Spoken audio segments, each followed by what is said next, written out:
What's going on, everyone? So yesterday was the matchup of the Game 7s, and what a show it was. I want to start with the Western Conference side, the Minnesota Timberwolves and the Denver Nuggets, and then we'll jump into the other side of the Indiana Pacers and the New York Knicks, and then talk about the conference matchups, okay? So let's start from the beginning, right? Well, shout out, credit Minnesota. Minnesota was absolutely spectacular in this matchup, just defensively. When they went down 20, like, what was it, 2, 3 minutes or whatever was in the third, I thought it was a wrap. I was like, Denver's just kind of dominated this game, right? They're just clearly the team that's going to pull this out. I don't see them losing a 20-point lead. And then all of a sudden you look up and you're like, what just happened? Right? They went on like a 29-9 run or something crazy like that. It's just like, whoa, wait, timeout, right? And then you just saw those dominoes falling and falling and falling. Next thing you know, you look up and it's ball game, and you're sending the defending champs home. Credit Minnesota. I mean, Minnesota has a very good chance. Based on the performance that we saw in that Denver series, I actually think that they, one, beat Dallas, and two, I think they'll beat Boston too. And we'll kind of dive into the other side of things here in a moment. But I really like Minnesota. And Anthony Edwards, I mean, that guy, he is bad, man. That guy is just so much fun to watch. He is so competitive. I know he didn't have the best game, and people kind of are like, oh, man, he had like 16 points. If you watch that game, Denver's game plan was literally make everybody else beat us but him. Like, he was going through double teams and triple teams, and every time he touched the ball, he was just swarmed, right? And he made the right plays, and the other guys stepped up, and the other guys beat Denver. It's what it boiled down to, right? And you really, this team is just young, they're hungry, right? They just have so much athleticism and just versatility out on the perimeter. Like, they are the model and standard that most teams want to build, right? I mean, Toronto has been trying to build that roster for like 10 years now, right? That model of just like, switchable, big, athletic, versatile, perimeter defensive guys. Just got the young team that's just, they're just out there hooping. They're not thinking. They're not they just are playing basketball. Mike Conley is that one constant that's really kind of keeping everything in order. And it's just, they have a potential to really make a special run here. And you got to love to see it, right? Like, Minnesota's just that team. Like, I just feel like you got to be rooting for. Seriously, you got to be rooting for them. But from the Denver side of things, right? It was disappointing, right? Like, you look at Denver and the Lakers series, right? My Lakers still hurts, but I'm glad the Minneapolis Lakers beat them though.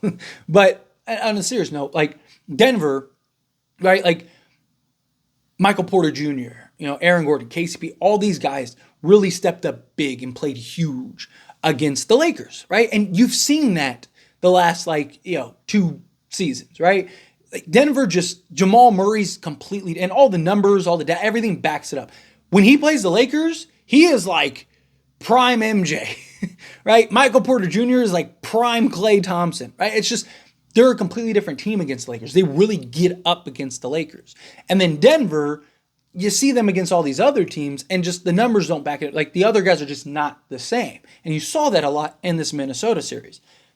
I also feel like in the beginning, Denver kind of, I think, took Minnesota for granted. It kind of felt like Minnesota was just like this young team that were kind of counted out. And I felt like Denver didn't really take them too serious to start the series. And then they were down 0-2, and it was like, all right, we got to turn it on, right? And then what happened? It's like, boom, boom, right? They throw the 2 punches back, and all of a sudden the series is tied, and you're just kind of like, all right, Denver's about to close them out. They woke up. You woke up the sleeping giant. It's fine, right? Where those first 2 games, it kind of felt like Denver just kind of, they just came out like, we're about to just run through these bums. Like, we just ran through the Lakers. We're gonna go run through these guys. It's just run through again into the finals, and then we'll prepare for Boston. Right? It's just kind of what it felt like, and then they just got hit in the mouth twice, and there's what? Like, timeout, and then really kind of snapped back into reality. But at that point, I felt like you you gave Minnesota the belief that they could beat you, right? Where I think if Denver would have came out and had that urgency and had that like, oh no, this is a real team, and they go up 2-0, I think that series is over. I think they beat Minnesota in 5, maybe 6. Because I think that they would have stolen one in mini, and then we would have gone back. And you might think, like, well, they just beat them 3 times in Denver. Like, no way that. But again, if Minnesota, last time these two teams matched up, got completely ran through, right? Like, and there was a lot of question marks. And they're a young team. Again, that's just out there hooping, but they don't really know. Like, they have this, like, otherworldly belief, right? But Denver's a team that, like, if they would have came in and just kind of, just boom, boom, right? Like, all of a sudden that doubt starts setting in, especially to a young team, right? The inexperience, the question marks, those concerns. And I just think that would have had an impact in and of itself on Minnesota, and this would have been a much different series. But you gave Minnesota the belief of, oh no, we can beat them. We are better than them. And it's like every time they won, it was a blowout. And it's like, oh no, we are much better than them. And it changed the entire dynamic of this series, in my opinion, right? Where, it felt like they kind of just, came in slides rather than actual shoes to go play. And I did think that Denver looked like they kind of right the ship a couple times. But at that point, again, Minnesota, they had all the belief. So now, if you're Denver, you're kind of in the spot of like, now what, right? Do you keep and retain KCP, right? Because you're not getting rid of Michael Porter Jr., you're not getting rid of Nikola Jokic, you're not getting rid of Jamal Murray. Aaron Gordon, I think, is way too valuable for them. So does KCP end up being the odd man out? They also need to address their bench because their bench is atrocious, right? They really need that bench unit. If you're Denver, I don't think you need this huge shakeup. If you're Denver, you can kind of justify this in a sense of like, Jamal Murray, he was hobbled, right? Like, what do we look like if he's 100%? It's probably a different series, right? Guys were a little off. It's just a bad series type thing. They kind of came, punched us in the mouth. We'll be better prepared next time. You can kind of talk yourself in to like, we'll be fine. We'll be right back there. And they will be. I mean, they're going to be. I don't see them going anywhere. They're not going to drop off a cliff. Like, they're going to be a very good basketball team. But I do think that they have some needs that they really need to address. And it showed. Like, one of the things that I talked about was that, the Denver Nuggets, these weren't the same Nuggets from last year. Bruce Brown was invaluable for them. I mean, you can make an argument Bruce Brown was their 3rd best player during the course of that playoffs for them last year. And then secondly, Jeff Green, who, yes, isn't this like world beater or anything like that, but he's another veteran guy that made big plays, did the dirty work, made the right plays in the right moments. Like, he was another big impact guy off the bench. And I think that they need to find those guys again. They need to find like 2 or 3 guys that come off the bench and actually provide some solid quality minutes, right? Like, that's very important. Another thing is too that I have concerns with Denver in particular is they don't seem to do well with adversity. Unless it's the Lakers again, right? Like, so, again, I have my Laker channel, As It Stands Lakers. And I know many of you know me from there. But one of the things that I was talking about on that channel a lot during that series was, like, I really want the Lakers to push Denver, right? Denver hadn't experienced any adversity. The last time Denver really experienced adversity was the 2020 playoffs, in which the Lakers won, right? And so to me, it was like, after that, it was just like injuries and all kinds. Like, there was a lot of reasons why Denver lost. They didn't have Jamal Murray healthy. And it was just like, okay, now everybody's back. Everyone's healthy. And they just ran through everybody. Like, literally they only lost 3 playoff games last year or something like that. So it felt like, man, this is a team that they haven't faced any adversity. Like, they haven't faced a real challenge. They've just been so much better than everybody. Right? Like, they just ran through the Lakers. They ran through the Suns. They ran through the Minnesota, right? Like, they ran through these teams. And, and then you go into this series against the Lakers. And again, they ran through the Lakers. And then you go into mini and boom, right? You got that sense of adversity. And then they bounced back. And it was like, okay, cool. This is what I wanted to see. But then boom, counterpunch. And then boom, counterpunch. And it was like, okay, well, now backs against the wall, game 7 at home. Minnesota, a lot of question marks, young team, you're defending champ. What does that look like? Oh, well, boom, they're up 20. And then every time, boom, just that counter punch. And they just gave that haymaker and that was it. It was a wrap. And that was one of the things that really do concern me. And if you look at it, like Denver is like some 0-5 against teams that have won 50 games or more. Like that's an interesting stat line, right? Because it shows that maybe they're not as good as they were. Like sometimes you'll see in just the NBA period, in all sports, right? Some teams just, it's their year. It's kind of what it feels like to me with Minnesota. It just kind of feels like it's their year. Like they're really building and gaining this momentum and gaining this traction. So my thing was like, okay, can Denver, like last year was just Denver's year. Can Denver prove it again and prove that it wasn't just like a run like we've seen teams go on that they're never able to replicate again? Or is this like, no, this is who they are. Like they're the standard. You're not going to, like, they're probably going to win several championships. And they still could. I still think that they need to make some changes. But as they currently are, I think that this is going to be the same result. You got these teams that are hungry, that are coming up, that are young, that are incredibly talented. It's going to be very interesting. But moving east, so this one will be a little wrapped up, a little quicker, just because the Knicks, to me, I felt like never really had a fair shake in this series against the Pacers. I believe personally, again, I always want to hear your thoughts and opinions, but I believe personally that if the Knicks were fully healthy and everyone was good, I think that they probably beat the Pacers in maybe 6 tops. Like I think that they would have really handled the Knicks. So one of the things that I said after the OG trade, I made a video here on this channel and I said that I think the Knicks are the second best team in the East. And I still think that they are. And so for me, I don't think the Knicks really, like this offseason, there's going to be questions like, what do the Knicks do? Where do they go from here, right? That's always the question. Same thing with Denver, right? Denver clearly has some issues that they need to address. The thing about the Knicks is I think the only issue is health. But here's the thing. This is a trend with Tibbs, right? Like this is what he does. He overplays players and they end up getting ran down and worn down and hurt. And they want the extension, and I don't think Tibbs is the right guy for this team because, again, I think you're just going to keep running into the same result. Guys getting ran down, guys getting worn out, and having to play 48 minutes a game for, however long they advance, right? It's just, that's the big question mark. I believe they have a team that I don't think would be surprised at all if they go to the finals. To me, the real question is Julius Randle. Because one, we didn't get to see him this year because he got hurt. But the previous year, he was awful. Like unplayably bad.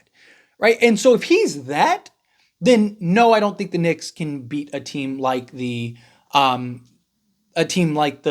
Celtics. We'll see what the Sixers do. We'll see what some of these teams do and how certain things shake up because things may end up being different. But I just think assuming there's not some like major shakeup landscape type thing, I actually think that the Knicks are in great shape. You kind of just run it back. If you can find that right piece, like, there's talks about like a Donovan Mitchell, stay away from that, right? Like, I think that they need to be patient. You have a roster that I believe is good enough to compete, and you just wait for that right complementary piece, right? You wait for that guy to be available that would fit and allow Jalen Brunson to be Jalen Brunson, right? Like, allow OG and Randall, whoever you decide to keep on this roster, keep the Villanova guys, right? Like, I just think that you want to kind of keep things in order, right? Like, in my opinion, that's kind of how I feel like they have a good enough roster. They have great talent. They have great depth. And I think that they would be in the conference finals right now, getting ready to take on Boston and have a very good chance of beating Boston if everybody was healthy, right? So I don't think that they need to have this major shakeup. If that right piece, Lauri Markkanen, I think would just be perfect for them, right? Like if they can just find that right piece, boom, I think they're there, right? And they could be easily hoisting a Larry O'Brien trophy for the first time since like the early 70s. Now on the other side of that, with the Indiana Pacers, if you're Indiana, you got to be feeling great, right? Like this young team that had question marks. You were like historically great offensively for a good majority of the season. You're in the in-season tournament championship. Yes, you lose to the Lakers, but it's like a young team that you built confidence, and now you end up pulling this out, and now you're going to take on the Boston Celtics. Now, without Kristaps Porzingis, I actually think the Pacers have a decent chance. I don't think that they beat them. I think Boston beats them in like probably 6 tops. I wouldn't be surprised if Boston kind of just runs through them. But one, you're going to have that game where Boston just shoots themselves out of the game and beats themselves because that's just what Boston loves to do. And then two, you're going to have that game that I could see the Pacers just shooting the lights out or just their offense is just clicking, right? So the Pacers to me are like that heartwarming, good feel team, right? They're that team that's like, man, like they were happy to get to the playoffs. Obviously, they wanted to do more than get to the playoffs. They have championship aspirations, but realistically, how many people had them locked to be in the conference finals? I think that this is huge for them. Pascal Siakam, you got, again, if you're Indiana, you're kind of waiting for that right piece to kind of complement and put everything together. But I think you are right. I think you are beautiful, you are seamless, and you're off to the races, in my opinion, right? I think that this is a team, if they stay the course, don't shake and rock the boat too much, kind of keep your pieces intact, and then just add that valuable piece or two to kind of take you to that next level. I think that they're a team that, again, you could be looking at a Larry O'Brien. Very talented, very good, well coached, like to push the pace, right? They just get out and just run on you. Now, as far as the Western Conference matchup goes, Dallas, you can't rule out. You got Luka and Kyrie. Dallas has been playing excellent defense. I mean, they've been playing really good brand of basketball. I don't think that they beat Minnesota personally. It's just me. Want to hear your thoughts and opinions, but I think that Minnesota probably beats them in 6. I think 1, there's concerns with Luka and him being so hobbled. 2, I think Minnesota, their size is going to be a problem for Dallas. 3, I think that Minnesota also has the bodies to throw at a Luka and Kyrie. Like you can throw Jaden McDaniels on Luka, you can throw an Anthony Edwards on Kyrie, or even a Mike Conley or whomever, and just have the help defense. You got the bigs to neutralize their bigs, right? Like I think that Minnesota is just so well equipped, right, to handle Dallas.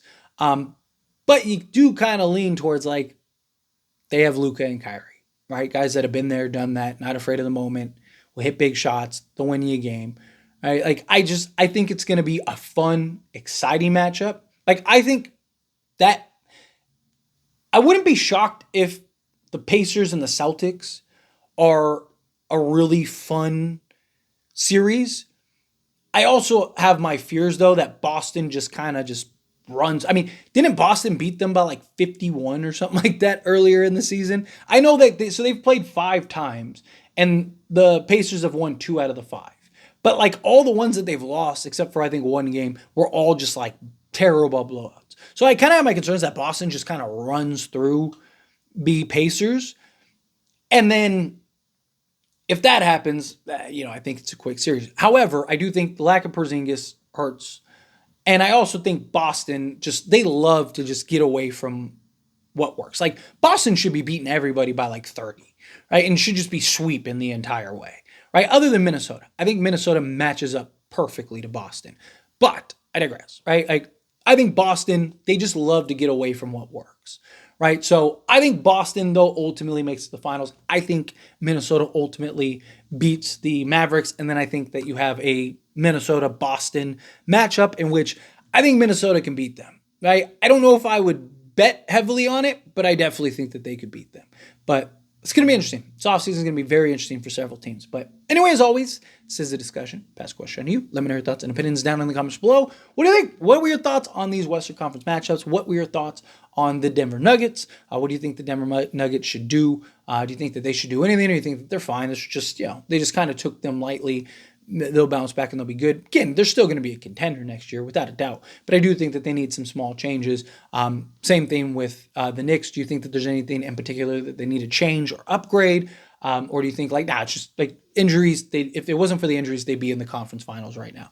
And then what are your thoughts on Minnesota, Dallas? And then, of course, the Celtics and Pacers. How do you feel? Love to hear it. So let me know down in the comments below. That being said, If you haven't liked this video, hit that like button. Helps me a lot, so we enjoy these types of videos, and I truly appreciate it. Not subscribe channel, hit that subscribe button, turn on the bell notifications. Appreciate y'all. See you in the next one. Thank you.